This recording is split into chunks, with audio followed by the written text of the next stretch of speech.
Hello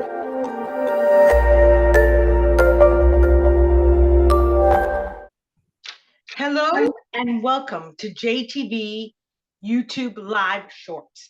I'm your host, Janette Burke. Today I'm joined by Andi Buerger. Andie is the victim of abuse and human trafficking. She went on to become a lawyer and she had business success, and she has been helping other victims of human trafficking, mainly kids, youth, in a non-for-profit center that she created in Oregon. And she has a book, and we're going to be talking about the book today. It's called Voices Against Human Trafficking, Strength Speaking. Welcome to JTV YouTube Live Short, Andi Buerger. Well, thank you, sister. I appreciate the opportunity to share the message today. Okay, you're welcome. All right, so this is a very important message. And Andi, I think the best place to start is, tell us a little bit about how you got involved in all this, and then we'll take it forward into what the book is about. Sure, absolutely. Well, for me, it's very personal because back in the early 60s, before there ever was a term called human trafficking, I was actually trafficked by all immediate and some extended family members, male and female, from the age of 6 months to 17 years old. And so people weren't even talking about child abuse back then, but at the 5, that was the first attempt at suicide. So I understand when kids are abused and when they're tricked. And then the last time my birth mother tried to kill me, I was 17. So there was no childhood. And I thought, one day I'd like to help kids that are like me or that have been hurt like me, because it was a long road, to not just counseling and recovery, but to find out who Andie was, after all of that. And so that became the personal passion. And then in 2008, I had a life event that changed my ability to work. And that's where our shelter system was born, and it grew into what is known today as Voices Against Trafficking worldwide. Okay, so how were you able to take yourself out of that environment? You became a lawyer, you became successful in business. How were you able to change your mindset so that you could achieve a success after being a victim of this and growing up in that kind of environment? Surely it shaped you. Absolutely. Well, when I went to college, I started realizing that others had lived differently than I had, and they had different experiences. I started learning that there were options for me if I chose them. So choice is really the key, because we can choose to do something with our background, choose to ignore it, or choose to address our future in a different way. So I chose go to law school because maybe I can help kids, other people that were like me. And then after I graduated, I realized that that's not the justice I was looking for.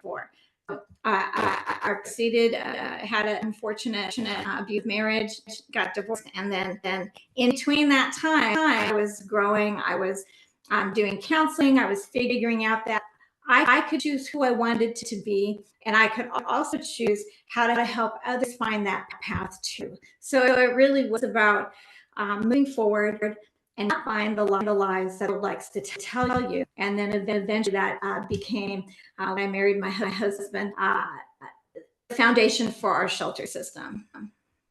Okay. So now getting back to the book, there's some very important things I want to talk to you about with respect to the book. First of all, why did you feel it was important to write the book, not just for yourself, but for the victims of abuse and human trafficking?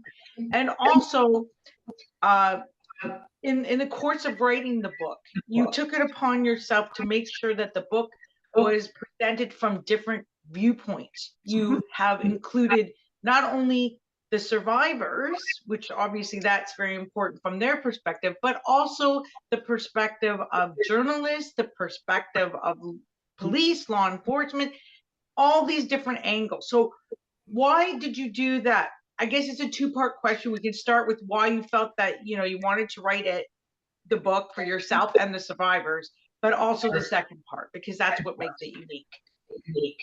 Absolutely. So this book is a relation project. My other book was not, but this, I felt like if I bring enough voices together, okay, different perspectives, as you said, and whether it was somebody who had served, or somebody who was law enforcement, or more mediums who suddenly were looking at this issue for the first in short chapters, then it would become a great introduction or a handbook, so to speak. So you may not want to read a whole long book, but they might read 5 or 6 pages or 3 pages, a chapter at a time, and get something out of it, because that's really key. If we educate, we can create prevention. We have prevention tools, education tools, and if people are aware and they look at the elephant in the room and they say, oh yeah, there's an elephant. Okay, great. Now we're making progress, which we can hopefully have better prevention of human trafficking, sexual exploitation of children, and all those horrible, evil things that happen. So the first part is,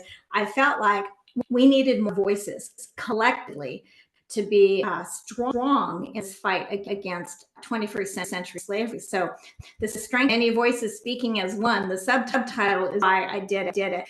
And then the second part of it is voices from all over Canada, Mexico, US, wherever we found somebody that had a voice, that had something very, very distinctive to speak out.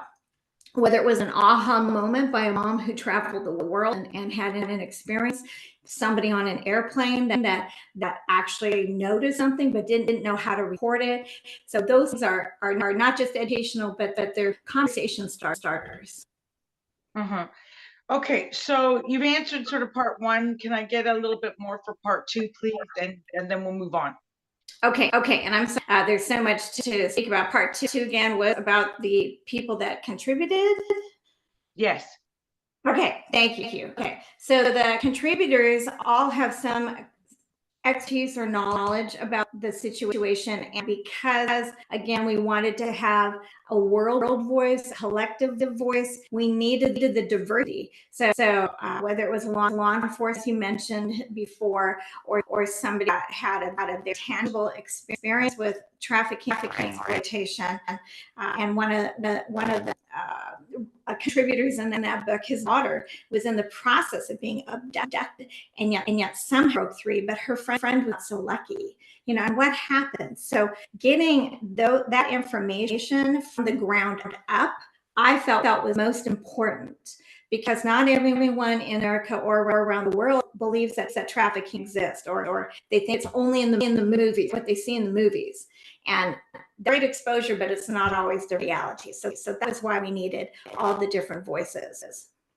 Okay, so getting back to the human trafficking itself, what needs to be done in our society, in political structures, in all aspects of our world, to actually combat this problem, understanding that it is a huge problem. It has grown tremendously in the last decade, and that it actually takes a village, I'm given to understand, to combat this problem. So I'd like you to speak a little bit more about that and talk about what needs to be done in our societal and political and economic systems to first do something about it, and then how we as parents or sisters, brothers, aunts, uncles of supporters could do more to get involved, given that it's taking so many people to combat this problem. Absolutely. Okay, so the first part would be we have laws on the books, but they're not being enforced. For example, an act of human trafficking or exploitation of a child should carry federally a 20-year, can go up to 20-year sentence. Okay, in the States, 5 to 8 years. But at any rate, we're not enforcing that. Okay, the predators have the upper hand right now. But here's our part in it. Do we actually look into the background or the activities of the people we elect on the local level, the school board, or who we vote for mayor or whatever? I tell people, please find out what have they done to make your community safer for children. Okay, have they been involved in anything? Did they just decide to get involved because they want to vote? So make those choices. Do a little due diligence. We need to understand, who's teaching our kids? Have they had background checks done? Who are coaches that we send our kids on trips? Have they had background checks done? is chaperoning our children instead of saying, oh, great, going on this trip, mom and dad could do this. And so it's just a process of having that diligence, because we don't see our children as valuable anymore, Janette. We see them as tools or objects, or objects to be influenced by agendas that they don't really even understand. So one of the things I try to encourage is, whether you're a parent, a guardian, an aunt, or uncle, a daycare worker, that we have age-appropriate conversations with our children we're not trying to police you, we're trying to protect you. So let's have a conversation as a family, whatever the family unit is, single parent, two parent, grandparents, foster parents. And by doing that, we take that, oh my God, this is so scary, or it'll never happen to me. The denial part is what's killing us right now, to be honest. Oh, well, that can't happen in my neighborhood. I know all my neighbors. Well, do you really? When you have your daughter or niece go over to a sleepover, do you know if the brothers are there? Do you know who's watching them really for that whole time, what they're watching? So again, having the conversation, so that they understand they're not going to be judged if they may make a bad decision. And so to that point, one of the second thing, first thing is go put lines on hotline on our website in your phone, because we have those numbers there. So anyone who sees something that maybe feels a little awkward, or they're not sure if they should say something, can call those numbers and feel safe. But the second important thing is your family or family unit, whatever that is, have a code word or a code phrase that any child in your house that has a phone can text you. And it needs to be something generic, like pick up milk, or something that a predator can look at and say, oh, they've texted for help. So a phrase that you get that phrase or word on your text, as a mom, dad, or immediate member of the family, that child's in trouble or they need help. And that is a signal to go get them, help them in any way. And then have a discussion about how this situation happened, without, shaming them for having bad judgment, or maybe they snuck out with friends to a movie and maybe something happened, or they felt uncomfortable with the sexual activity or something. We need to just do very, very simple things. Family units and as a community agree that this is not right versus left. This is right versus wrong. And that this will always be wrong in my neighborhood. It will always be wrong in our community. And then get the leaders in positions that will actually help you protect your children. Okay. So as we are nearing the end of the interview, there's a couple things I want to bring out. Firstly, what are some telltale signs that a child is being abused and or a victim of human trafficking? Would we be able to spot that, or would it be hidden? There's a little bit of both, but I would mostly, like for me, I would never give anyone contact. I was very tight, guarded, because I didn't want to. I was told if I gave any indication there was trouble, I would be killed, or I would be eaten to death, or whatever else it was. So look for whether they eye contact, how close are they standing to that. So let's say it's a 40-year-old man with maybe a young girl that's overdressed or over made up, for her age. She could be 12, but she looks 18, or she just seems afraid. So you want to look at body posture. You won't always catch it, but have you ever had the hairs on the back of your neck stand up? Something's kind of wrong with that situation. Or you're at a restaurant and you're hearing some words, or you look at the child who is not communicating, not doing anything unless her hand allows him or her to so. So just a few things. And then if you have a hunch, it's okay to call law enforcement. It's okay to say, let me get that license plate, or pretend to take a selfie, right? And a picture of the car, something like that. There are very subtle things we can do, and then give it to law enforcement and say, the situation just seemed very wrong, and I'm caring for that child or those children. So those are just a few things. Okay. All right. So again, as we near, there's a couple other things I just want to bring out. Because you yourself went through this, what would you say to somebody? I mean, I'm sure you've said it because you run a center and you're helping others get out of the situation. But what is the number one thing that you would say to somebody coming out of this situation that would give them hope for a future and a life, the way that you have rebuilt your life, right? Because some people going through this probably have zero hope and zero motivation, or even could not visualize having life on the other side the way that you have created for yourself. So what would your words of wisdom to them be so that they could, think beyond their current situation?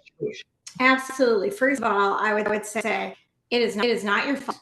Okay. And you had nothing to do with this. And unfortunately, that the things that have happened are permanent. But here's the great news. That does not have to define your life. What happened before, what people had done does not have to define today. Even when we rescued kids, we said, today is your day to start making choices and make sure that you understand there's always a consequence to the choices. And if we make a bad one, then we have to try and do better the next time around. But for now, make a choice to say, I don't know how I'm going to do it, just like I did. I had no idea how I was going to move forward. I knew that if I didn't, then the evil people won, because my life would have been dead. So I was just pretty much petted about it. I'm going to go find a way to have a life.